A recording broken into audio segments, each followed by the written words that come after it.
Everyone, মই বৰ্ষা। আজি এটা নতুন ব্লগলৈ আপোনালোকক স্বাগতম। বহুত দিনৰ মূৰত আজি আমি ওলাইছোঁ এটা নতুন ঠাইলৈ। ক'ত গৈ আছোঁ সেইটো জানিবলৈ ব্লগটো শেষলৈকে চাই থাকিব। এয়া আমি তেল ভৰাই যাত্ৰা আৰম্ভ কৰিছোঁ আৰু মোৰ লগত আছে এজন বন্ধু আৰু এজন বান্ধৱী আৰু দুজন দেৰিকৈ আহিব। সেইকাৰণে বৰ্তমান আমি 4জনে গৈ আছোঁ। বাকী দুজন বাৰু আমি অলপ পিছত লগ কৰিম। ওলাই অহাৰ পিছত সিহঁতে এখন দোকানত সোমালে কিবা এটা খাই লওঁ বুলি। তো খাই লৈ আমি এই যাত্ৰা আৰম্ভ কৰিছোঁ আৰু আহি এয়া পালোঁ আমি শৰাইঘাট ব্ৰিজ। আপোনালোকে নিশ্চয় জানে পুৰণা ব্ৰিজখন বৰ্তমান কেইদিনমানৰ বাবে বন্ধ কৰি থৈছে। ৰিপেয়াৰৰ কাম চলি আছে, সেইকাৰণে এতিয়া নতুন ব্ৰিজখনেৰে অহা যোৱা চলি আছে। নতুন ব্ৰিজখন চাওকচোন, দুটা ভাগ কৰি দিছে, এফালে অহা আৰু আনফালে যোৱা।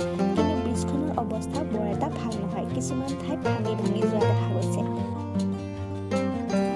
তাৰপিছত গৈ আমি পালোঁ এয়া গুৱাহাটী বৰাগাঁও। গুৱাহাটীৰ এয়া বৰাগাঁৱৰ পানী কিন্তু এতিয়াও সম্পূৰ্ণৰূপে কমাই নাই। ইফালে আকৌ ইমান বেছি ৰ'দ, আশা কৰোঁ সোনকালে পানীখিনি কমি যাব।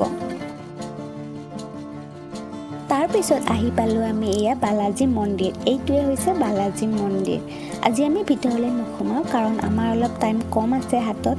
যে আমি য'লৈ আহিছোঁ তালৈ সন্ধিয়া অহাৰ কথা আছিলে, কিন্তু মোৰ লগৰজনীৰ আজি নাইট ডিউটি আছে, সেইকাৰণে অলপ সোনকালে আহিবলগীয়া হ'ল দিনতে।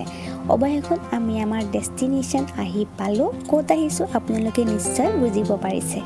তো গাড়ীখন পাৰ্ক কৰিলোঁ আৰু গাড়ী পাৰ্ক কৰাৰ কথাটো মই এতিয়াই কৈ লওঁ। গাড়ীখন মানে আমি যেতিয়া ওলাইছিলোঁ তেতিয়া ভিডিঅ' কৰা নহ'লে, কিন্তু পাৰ্কিঙত থকা দাদাজনে ইমান বেছি চেপি গাড়ী সোমাইছে যে মোৰ হেলমেটটো জানেনে ভাঙি থাকিলে। ঘৰত আহিহে দেখিলোঁ। তাৰপিছত টিকট কাউণ্টাৰলৈ আহিলোঁ। ইয়াত মাৰ্মেড শ্ব'ৰ টিকেট 150 টকা আৰু এক্সপ' টিকেট 20 টকা, মানে মুঠতে 170 টকা। আমি আহিছোঁ গ্ল'বেল এক্সপ', যিটো এতিয়া মণিৰাম দেৱান ট্ৰেড চেণ্টাৰত চলি আছে।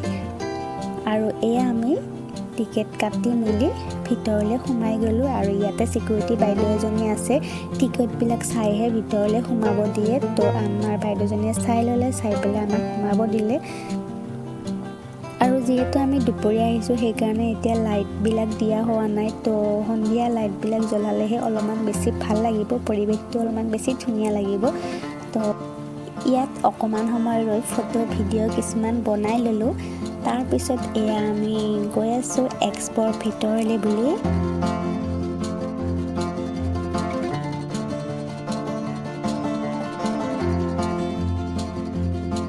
ভিতৰত সোমায়ে ওপৰত লিখা দেখিলোঁ ফাৰ্ষ্ট ইণ্টাৰনেশ্যনেল গ্ল'বেল এক্সপ'। তো এইটোৱে আছিলে ফাৰ্ষ্ট ইণ্টাৰনেশ্যনেল গ্ল'বেল এক্সপ', যিটো আমি আমাৰ ভাষাত মেলা বুলি কওঁ। তো মেলাৰ নিচিনাই লাগিছে বাৰু। ভিতৰত বহুতকেইটা হল আছে আৰু প্ৰতিটো হলতে বেলেগ ধৰণৰ দোকান আছে। এয়া আমি সোমায়ে ইয়াতে লিখা দেখিলোঁ গ্ল'বেল এক্সপ' বুলি লিখা আছে। তাৰপিছতো সোমায়ে প্ৰথম হলটোত দেখিলোঁ এয়া কাপোৰৰ দোকান। তো আমি যিহেতু ছোৱালী মানুহ, তো কাপোৰ দেখিলে ৰ'বই নোৱাৰোঁ, চাবতো লাগিবই। ল'ব পাৰোঁ নে নোৱাৰোঁ সেইটো পিছৰ কথা বাৰু, কিন্তু কৈ দিওঁ যে দামবিলাক কিন্তু অকণমান বেছি নিচিনা লাগিছে আমাৰ হিচাপত। তো আপোনালোকৰ কেনেকুৱা লাগে সেইটো বাৰু কমেণ্ট কৰি জনাব, আৰু আপোনালোকে কাপোৰ কিনিছে নে নাই সেইটোও বাৰু কমেণ্ট কৰি জনাব। আমি বাৰু কিনা নাই, যিহেতু প্ৰাইচটো অলপমান বেছি লাগিলে। তো এনেই কাপোৰখিনি ইমান বেছি বেয়া লগা নাই, ঠিকেই আছিলে বাৰু, কিন্তু অকণমান প্ৰাইচটোহে বেছি লাগিছে। আপোনালোকক অলপ দেখুৱাই দিছোঁ। ইয়াত বিভিন্ন ধৰণৰ কাপোৰ, ফ্ৰক, টপ, চুৰ্ণি আদি বহুত বস্তু আছে। সেইটো এটা স্লিভলেছ টপ আৰু যিটোৰ দাম হৈছে 250 টকা। মানে ভেৰাইটি বহুত আছে, আপোনালোকৰ পচন্দ হ'লে আহি লৈ যাব পাৰে। আৰু এয়া হৈছে কেইদিনমান আগতে যে ট্ৰেণ্ডিঙত আছিলে, এয়া ট্ৰেণ্ডিঙত থকা খাৰু ল'ব মন আছিলে, কিন্তু এতিয়া যিহেতু এইটো তল পৰিলে তো সেইটোৰ কাৰণে নল'লোঁ। আৰু দামটো সোধা নহ'লে বাৰু কিমান আছিলে। আৰু এয়া দেখিছেনে, এওঁলোকে অকল নিজৰ বস্তুহে চাই আছে, বেলেগ নহয় বাৰু। গাড়ীৰ ৰিং, চাবিৰ ৰিং, গাড়ী নহয় বাৰু, চাবিৰ ৰিং চাই আছে। তো সিহঁতে নিজৰ বস্তু চাই আছে আৰু মই নিজৰ বস্তু চাই আছোঁ। এইবিলাক হৈছে ইয়াৰৰিংছ।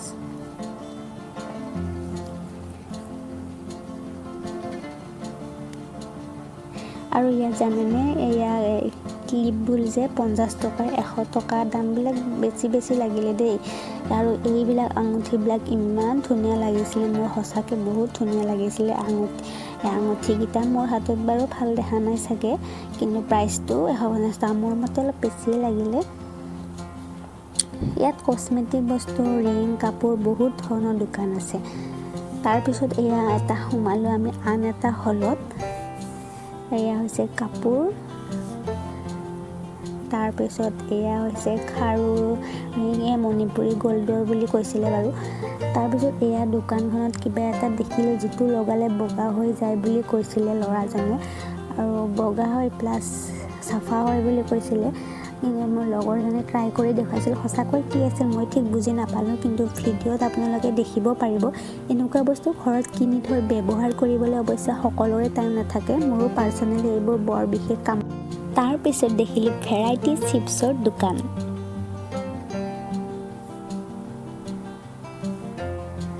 তাৰপিছত এয়া এওঁলোকক নিশ্চয় চিনিব পাৰিছে, তেওঁলোকৰ চুলিয়ে কয়, আপোনালোকে নিশ্চয় ধৰিব পাৰিছে কিহৰ দোকান। আৰু এইবিলাক হৈছে ফিটনেছৰ কাৰণে ট্ৰেডমিল আছিলে, আৰু এয়া হৈছে চেণ্ডেলৰ দোকান, আৰু এয়া হৈছে কাৰ্পেটৰ দোকান, মানে বহুত ধৰণৰ বস্তু আছিলে। আৰু এয়া হৈছে হোম ডেকৰ কিছুমান বস্তু। ভাল লাগিছিলে দেই এই দোকানখনৰ বস্তুখিনি, কিন্তু প্ৰাইচবিলাক অলপমান বেছিয়ে আছিলে।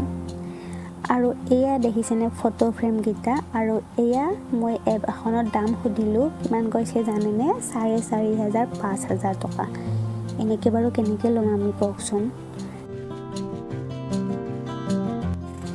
তাৰপিছত আমি সোমালোঁ আন এটা হলত। ইয়াত বেডশ্বীট, ব্লেংকেট আৰু এনেকুৱা বহুত ধৰণৰ ঘৰুৱা বস্তুৰ দোকান আছিলে। সঁচা কথা ক'বলৈ গ'লে গোটেইখিনি কিহৰ দোকান আছিল মই সঠিককৈ ক'ব নোৱাৰিম, আপোনালোকে ভিডিঅ'ত চাই ল'ব পাৰিব।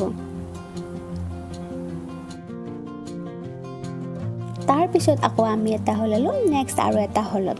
ইয়াত চফা কাম বেড আৰু দোকান আছিল। প্ৰাইচবোৰ কেনেকুৱা আছিল সেইটো আমি সোধা নহ'ল, কিন্তু ডিজাইনবোৰ যথেষ্ট ভাল লাগিছিলে। আৰু এয়া চাওকচোন, এইবিলাক আছিলে এনিমি ফিগাৰ্ছ। কোনটো কেৰেক্টাৰ কি মই বাৰু একেবাৰেই নাজানো। এটা ফিগাৰৰ প্ৰাইচ অৱশ্যে সুধিছিলোঁ, প্ৰাইচ ক'লে প্ৰায় 4,000 টকা। তাৰপিছত দেখিলোঁ এয়া গাখীৰ নিয়া চাইকেল এখন, ভাল লাগিছে ন। তাৰপিছত দেখিলোঁ কিছুমান কাঠেৰে বনোৱা ফাৰ্নিচাৰ, চকী, টেবুল, এনেকুৱা বহুত ধৰণৰ কিবা কিবি আছিলে। আৰু লগৰজনীক হেনো চকীখনত বহি থকা ভিডিঅ' এটা কৰি দিব লাগে, তো ভিডিঅ' এটা কৰি দিলোঁ তাইক। আৰু চবতছে হাঁহি উঠা কথা এটা হ'ল জানেনে, ইয়াৰ মাজতে মোৰ লগৰজনে বুঢ়া হ'লে কেনেকৈ খোজ কাঢ়িব লাগিব তাৰ প্ৰেক্টিচ এতিয়াৰ পৰাই কৰি থওঁ বুলি ভাবি লাঠি লৈ এনেকৈ বুঢ়া মানুহটোৰে খোজকাঢ়ি দেখুৱাইছে, ইমান হাঁহি উঠিছিল। এনেকৈ আমাৰ এক্সপ'খন প্ৰায় চোৱা শেষেই হ'ল, আৰু শেষৰ ফালে বাকী দুজন বন্ধু বান্ধৱীও আহি পালে। এজনে আকৌ কিবা এটা বিস্কুট মিঠাইৰ নিচিনা বস্তু কিনিলে, দেখাত বিস্কুটৰ নিচিনাও মিঠাইৰ নিচিনাও, মানে মিক্স ফ্লেভাৰ আছিলে। এটা পেকেটত 100 টকা লৈছিলে বাৰু। আমি ভিতৰত অলপ ইফাল সিফাল চাই ল'লোঁ, কিন্তু শেষত একো কিনা নহ'ল, কাৰণ আমাৰ হিচাপত বহুত বস্তুৰে প্ৰাইচ অলপ বেছিয়ে লাগিল। আপোনালোকৰ কেনেকুৱা লাগিল সেইটো কমেণ্ট কৰি নিশ্চয় জনাব, আৰু আপোনালোকে যদি ইয়ালৈ গৈছে কি কিনিলে সেইটোও জনাব।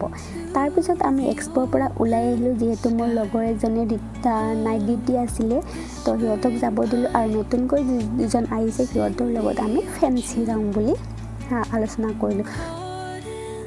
তাৰপিছত এয়া আমি এক্সপ'ৰ পৰা ওলাই দিলোঁ। ওলাই গৈ আমি ভাবিলোঁ নতুন ব্ৰিজখনেৰে যাওঁ, আৰু নতুন ব্ৰিজখন উঠি দেখিছেনে ইমান মানুহ ভিৰ। সঁচাকৈ এইখিনি টাইমত বাৰু ভালেই লাগে, কিন্তু তাৰ মাজতে কিছুমান কাপোৰক দেখি এনেকুৱা লাগে যে পিয়াৰ কিয়াটো ডাৰনা কিয়া। আৰু গুৱাহাটীত যিমান ব্ৰিজ বনালেও ক'ৰবাত নহয় ক'ৰবাত ট্ৰেফিক জাম লাগিবই। এয়া ব্ৰিজ পাৰ হৈ জানেনে ইমান বেয়া ট্ৰেফিক লাগিছে, ইমান জামৰ মাজত জানেনে কিবাকৈ গৈ ফেঞ্চি পালোঁ। ফেঞ্চি পোৱাখিনি বাৰু ভিডিঅ' কৰা নহ'লে, এই জামখিনিতে এনেকুৱা অশান্তি এটা লাগিলে। কিন্তু এয়া ফেঞ্চিত গৈ এইখন দোকানত সোমালোঁ, যিখন দোকান ইনষ্টাগ্ৰামত কেইদিনমানৰ পৰা ভাইৰেল হৈ আছে, য'ত নেকি 211 টকা প্ৰাইচ, 111 টকা প্ৰাইচ। কিন্তু দোকানখনত গৈ প্ৰাইচবিলাক অলপমান বেছি নিচিনা লাগিলে, কাৰণ চাওকচোন এইবিলাক ক্লিপ, ৰবৰ এইবিলাকতনো 111 টকা 211 টকা দিব পাৰিনে, আপোনালোকে নিজে ভাবক। মোৰ বাৰু কোৱা হিচাপত আপোনালোকে এনেকৈ ভাবিব পাৰে যে তাই চব বস্তুৰে দামটো অলপমান বেছি লাগি থাকে, কিন্তু আপোনালোকে নিজে চাওক, ক্লিপ এটাত জানো 211 টকা, ক্লিপ এটাত জানো 111 টকা এনেকৈ দিব পাৰিনে।